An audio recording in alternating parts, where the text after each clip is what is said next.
बिस्मिल्लाहिर्रहमानिर्रहीम अस्सलामु अलैकुम। मैं हूं शेख वकास। अच्छा नाजरीन, मैं आपको एक अपडेट देता चलूं उन लोगों के लिए जो वसीला तालीम वाले हैं। मुझे एक बड़ा मोहब्बत वाला कमेंट्स आया कि वकास भाई आप इसके ऊपर बहुत ज़्यादा वीडियो बना रहे हैं, एहसास कफ़ालत के ऊपर, एहसास एमरजेंसी कैश के ऊपर, सलाम मुतासरीन के लिए। हमारे पैसों का क्या बनेगा कि जो हम अपने बच्चों के पैसे लेते थे। तो उनके लिए मैं आपको अपडेट देता चलूं, ये आप स्क्रीन के ऊपर बाकायदा देख भी सकते हैं कि इस दफ़ा बेनज़ीर कफ़ालत की रकम के साथ साथ जिन ख़ानदानों के बच्चों का बेनज़ीर तालीमी वज़ाइफ में इंदराज हो चुका है, उनके वज़ाइफ की 2 सह-माही रकम भी जारी कर दी गई है।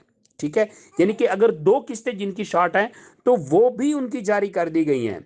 ठीक है, और ये जो आपको 7,000 रुपये 15 जनवरी की तारीख बताई गई है एहसास कफालत प्रोग्राम वालों को, ये उनके लिए अपडेट है क्योंकि जो बहनें जो माएँ एहसास कफालत प्रोग्राम का हिस्सा हैं, उन्हीं के बच्चे जो हैं वसीला तालीम प्रोग्राम का हिस्सा बनते हैं। उन्हीं के बच्चों को जो है वसीला तालीम के जो वज़ाइफ हैं वो मिलते होते हैं। तो अब वो बच्चे जो वसीला तालीम से पैसे ले रहे हैं, उनके पैसे भी आपको, ये जो सेकंड किस्त है 7,000 रुपए की एहसास कफालत प्रोग्राम की, वो भी आपको वसीला तलीम वालों को इनके साथ आपको वो किस्त भी मिल जाएगी। ठीक है जी। तो वसीला तलीम वाले जो बच्चे हैं या वसीला तलीम प्रोग्राम का जो हिस्सा हैं, ठीक है, उनको इनकी 2 किस्तें जो हैं या जिनकी एक किस्त शार्ट है वो इस प्रोग्राम के साथ, इस किस्त के साथ वो भी जारी कर दी जाएगी। जज़ाकल्लाह।